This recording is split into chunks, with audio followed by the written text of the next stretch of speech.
تحياتي لكم أينما كنتم مشاهدينا في كل مكان، وأهلا بكم في فيديو جديد. شوشة عبد العزيز تخلع حجابها، الترند رقم واحد على منصة إكس.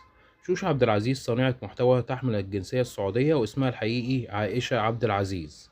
توضيح مهم للناس اللي بتزود عدد الهاشتاج. اللي بيحاسب العباد رب العباد، لا أنا ولا أنت هنحاسب بشر على أي تصرف. اللي هيحاسب العباد رب العباد. هاشتاج رقم واحد على منصة إكس. مين اللي عمل الهاشتاج ورفع الهاشتاج شوشة عبد العزيز تخلع حجابها؟ كل من هب ودب ينزل مقطع فيديو ويحط الهاشتاج. منصة اكس معلهاش اي كلمة ولا مفيش اي اخبار اي حاجة، كله عمال يرفع في الهاشتاج وبينزل عليه اي كلام وطحينة. زي ما انتوا شايفين، اي كلام اي فيديو وتحط عليه الهاشتاج شوشة عبد العزيز خلعت حجابها. بالتالي الهاشتاج انتشر بقى رقم واحد على المنصة.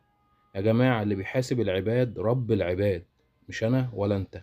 بترفع وبتشارك في هاشتاج وأنت مش عارف أنت بتعمل إيه، أي كلام وأي هبد على منصة إكس وحاطين عليها الهاشتاج شوشة عبد العزيز. للمرة الأخيرة، اللي بيحاسب العباد رب العباد مش البشر. وده كان حقيقة هاشتاج شوشة عبد العزيز. وأقول لكم السلام عليكم.